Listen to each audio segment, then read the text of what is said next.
차례차례 올라가는 것처럼 생각한다는 거예요. 이건 성경적이지 못하는 것이에요. 장로는 장로의 직분이 있는 것이고 집사는 집사의 직분이 있는 것이에요. 그것으로 열심히 하면서 충성되게 일할 때 교회가 하나님께서 아름답게 성장할 수 있는 것입니다.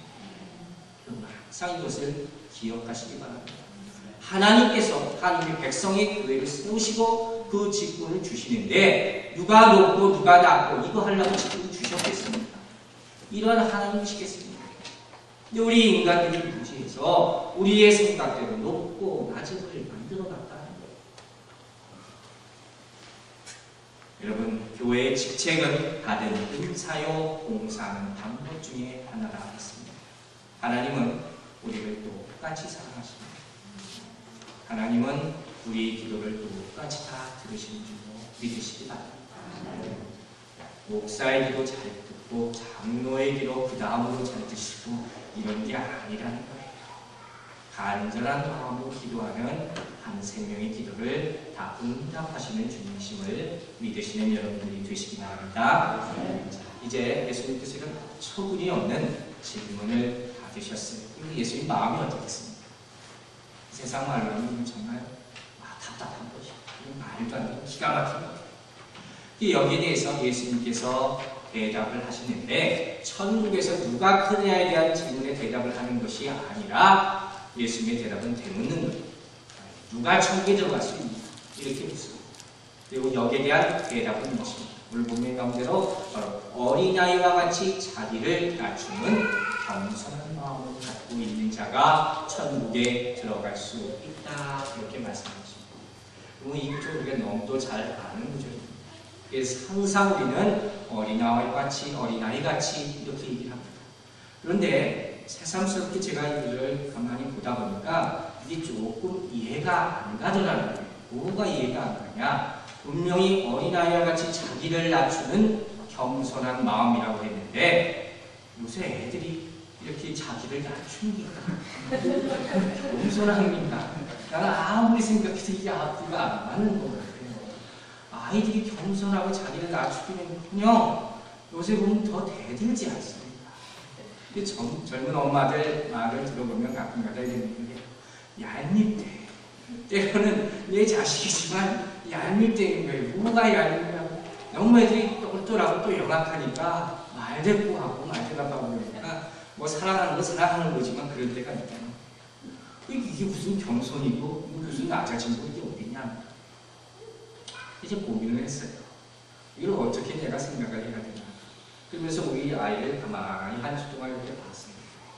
그래서 제가 나름대로 두 가지 대답을 얻었습니다. 오늘 성경이 말하는 겸손의 의미는 무엇인가? 첫 번째는요, 순종을 의미한다는 거예요. 순종, 완전히 의존하는 것을 말합니다. 여러분, 아이들은요, 부모에게 의존합니다. 그렇죠? 그리고 나이가 어릴수록 전적으로 의지합니다.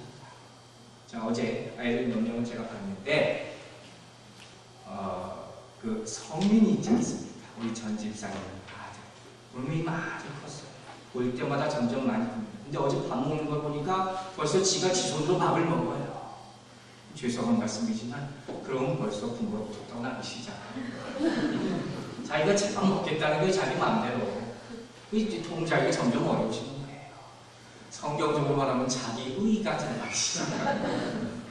그런데 그 옆에 재원이가 우리 전도사님 꼬마가 자고 있었거든요. 걔는 어때요? 걔는요, 엄마가 젖 안 물려주면요, 아무것도 못해요. 이거 뭡니까? 전적으로 의존할 수밖에 없는 거예요.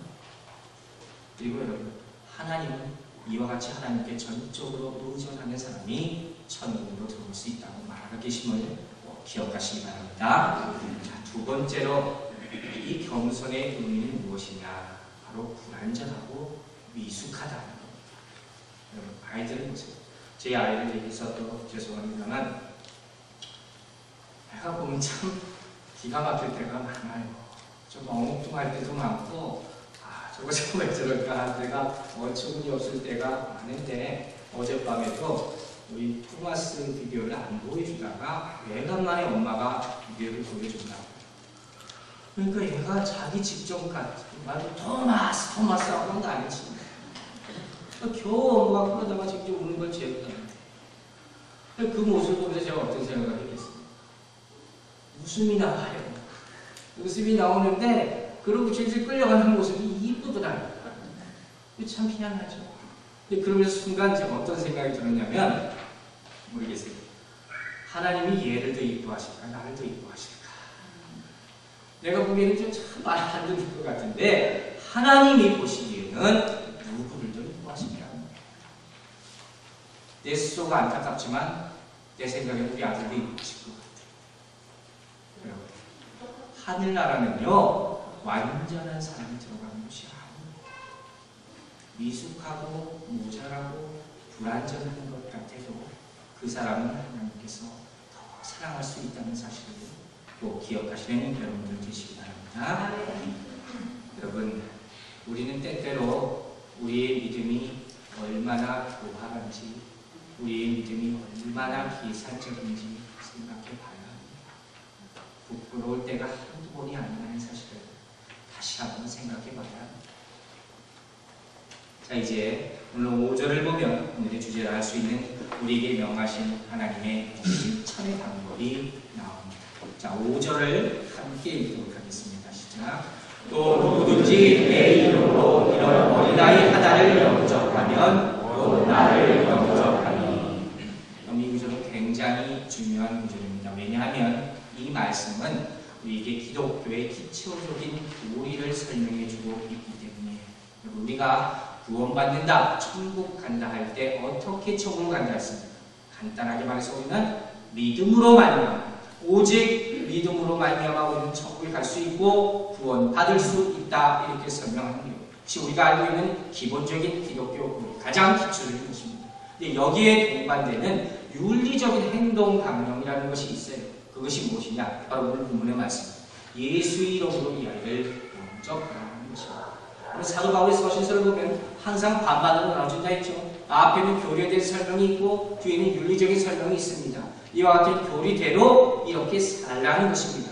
우리가 믿음으로 말미암아 구원받는다면 구원받을 천국에 갈 수 있는 자로서 어떤 모습으로 살아가야 하느냐를 하는데 오늘 마태복음 18장에는 이렇게 예수의 이름으로 어린아이를 영접하는 마음으로 살라. 이것이 크리스찬의 삶입니다.